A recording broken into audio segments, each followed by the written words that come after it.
அனைவருக்கும் வணக்கம்.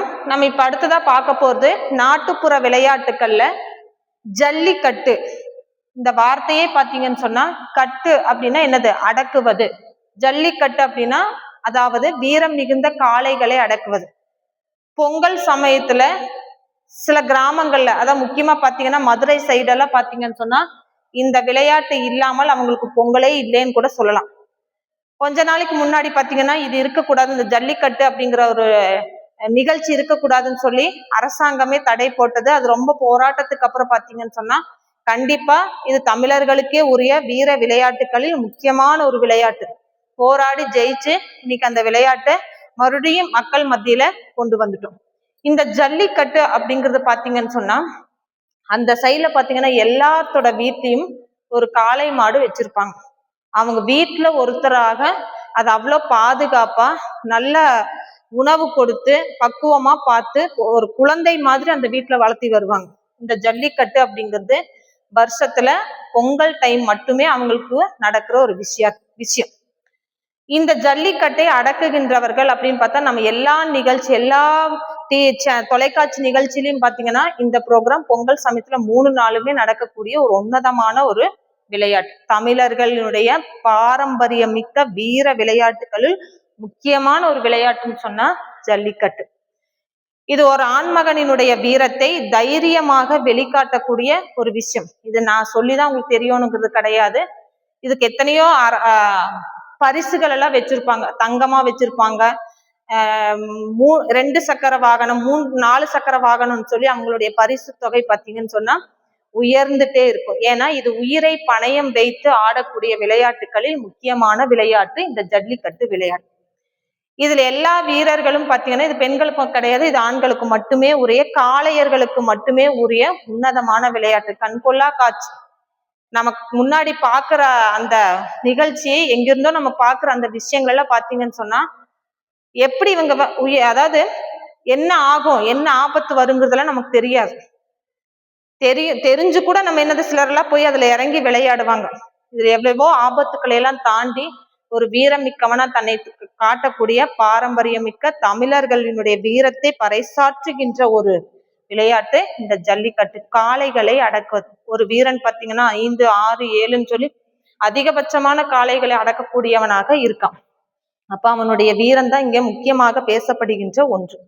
அடுத்தது பார்த்தீங்கன்னா சிலம்பம். இது 2 தடியோ அல்லது சிலம்ப குச்சின்னு சொல்லுவாங்க. அந்த குச்சி 2 அல்லது 1 வைத்து ஆடக்கூடியது. இது பார்த்தீங்கன்னு சொன்னா ஆரம்ப காலகட்டத்தில் ஆண்கள் மட்டுமே விளையாட்டுற ஒரு விளையாட்டா இருந்தது. இன்னைக்கு அது அப்படி கிடையாது.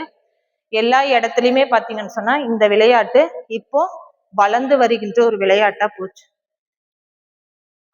எப்படின்னு சொன்னா நகர்ப்புறத்திலே பார்த்தீங்கன்னாலும் சரி அல்லது கிராமத்திலையும் சரி இதுக்கெல்லாம் சொல்லி கொடுக்குற ஆசிரியர்கள் கிராமத்துல இருந்து தான் இருக்காங்க. ஆனா இன்னைக்கு நகர்ப்புறத்திலே பார்த்தீங்கன்னு சொன்னா நிறைய சிலம்பம் ஆசிரியர்கள் வந்துட்டாங்க. பெண்கள் சின்ன குழந்தையிலிருந்தே பார்த்தீங்கன்னு சொன்னா அந்த சிலம்பு கையில சுத்திகின்ற அந்த வீரத்தன்மையை நம் கண் கூட பாக்குறப்போ அவ்வளோ மகிழ்ச்சி தரக்கூடிய ஒரு விளையாட்டை இந்த சிலம்பம் அப்படின்னு. இதெல்லாம் மறைந்து போன விளையாட்டுகளில் ஒன்று. அப்படி ஆடக்கூடிய விளையாட்டுகளில் சிலம்பம் சின்ன வயசுலயே பார்த்தீங்கன்னா அதனுடைய அந்த தன்மை தான், குச்சியை சுத்துகின்ற அந்த தன்மை தான் இங்க மெயினா பேசப்படுகின்ற ஒன்று.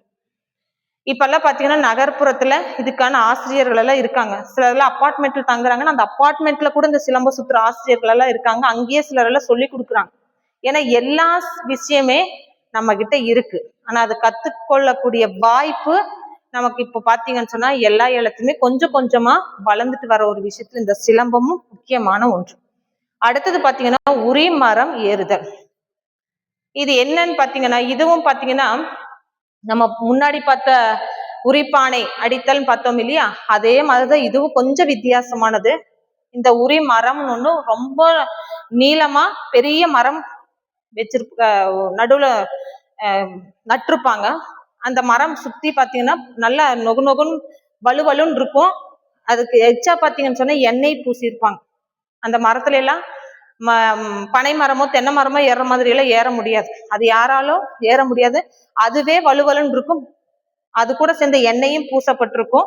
அப்படி அந்த உரி மரத்துல மேல பாத்தீங்கன்னு சொன்னா பணமோ நகையோ வச்சிருப்பாங்க. அது ஏற ஏற பாத்தீங்கன்னு சொன்னா சுத்தி இருக்கிறவங்க எல்லாருமே பாத்தீங்கன்னா தண்ணி இறைப்பாங்க, சரியா, ஒருத்தர் மேல ஒருத்தர் ஏற ஏற சிலருக்கு அந்த எண்ணெயினுடைய தன்மை வழுக்கி வழுக்கி கீழே வரும். அப்படி அந்த உரிமரம் தழுவுதல் அப்படிங்கிறது ஏறுதழு உரிமரம் அப்படிங்கிறது மேல போய் யார் ஒருத்தன் அந்த தாண்டி அதை பிடிக்கிறானோ, அந்த பொக்கிஷத்தை எடுக்கிறானோ, அவனுக்கு உரியதுதான் அந்த பணமோ அல்லது நகையோ எதுவானோ. இந்த உரிமரம் அப்படிங்கிறது ஒரு மரத்தை உச்சியில போய் இருக்கிற அந்த பொக்கிஷத்தை எடுப்பதுதான் இந்த உரிமரம் ஏறுதல். அப்ப அதுல முக்கியமா பாத்தீங்கன்னு சொன்னா எல்லா மரத்தை விட இதுல என்னன்னா இயல்பா எண்ணெய் பூசப்பட்டிருக்கும். அதுதான். அப்ப எண்ணெய் தொட்டால் என்னது வலுவலும் நம்மளால மடமடன்னு ஏற முடியாது. அப்ப அந்த உரிமரம் ஏறுதல் அப்படிங்கிறதுல எண்ணெய் பூசப்பட்ட மரத்துல ஒரு வீரனாக இருந்து தன்னுடைய உயிரை பணயம் வைத்து மேலே ஏறி அந்த பொக்கிஷத்தை யார் எடுக்கிறாங்களோ அவனுதான் அந்த வீரம் அப்படிங்கிறது காட்டக்கூடிய ஒரு விளையாட்டு. இப்போ ஜல்லிக்கட்டு, சிலம்பம், உரிமரம் இது மூணுமே பாத்தீங்கன்னா மேக்சிமம் ஆண்களுக்குரிய விளையாட்டாக சொல்லப்படுது. இன்னைக்கு இந்த சிலம்பம் என்பது பெண்களும் ஆடக்கூடிய விளையாட்டுகளில ஒன்றாகிவிட்டது. நன்றி, வணக்கம்.